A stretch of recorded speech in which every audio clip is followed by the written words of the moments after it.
that J. Edgar Hoover was asked what would he consider the most threatening problem to the United States of America. Google this. He responded, Negro unity.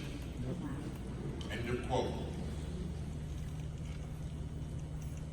He was 100% right. The time has come. We're now 400 years in. This is the 400th anniversary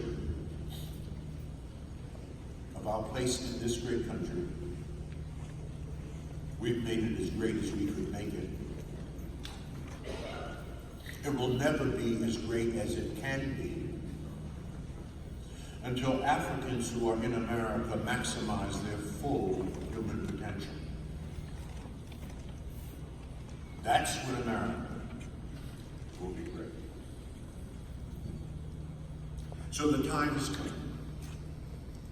The time has come, and I believe, and I said this yesterday, I'm going to say it again, and I'm going to keep saying this until I'm no longer able to say this.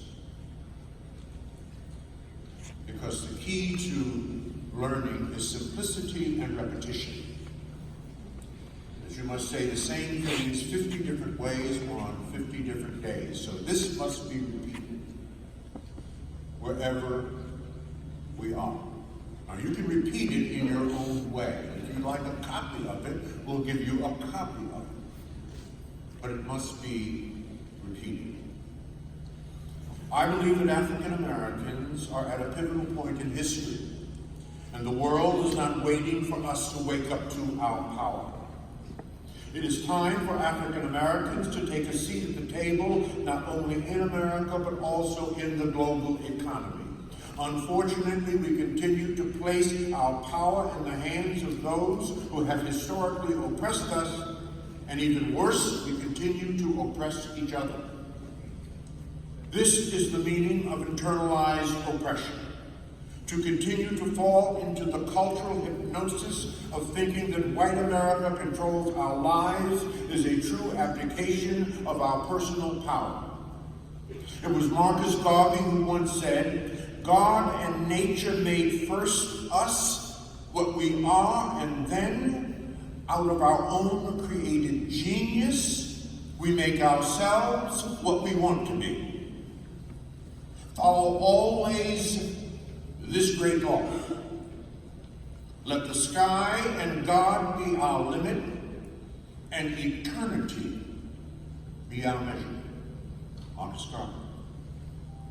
The reality, brothers and sisters, is that each and every day is an opportunity for us to create a new and powerful story in our culture.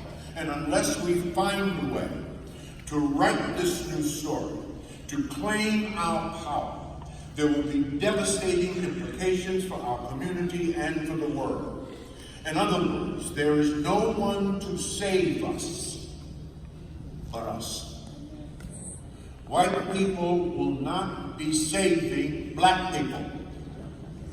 It has been 400 years, and we are not saved. White people are not even thinking about black people. Do you know who white people are thinking about? White people.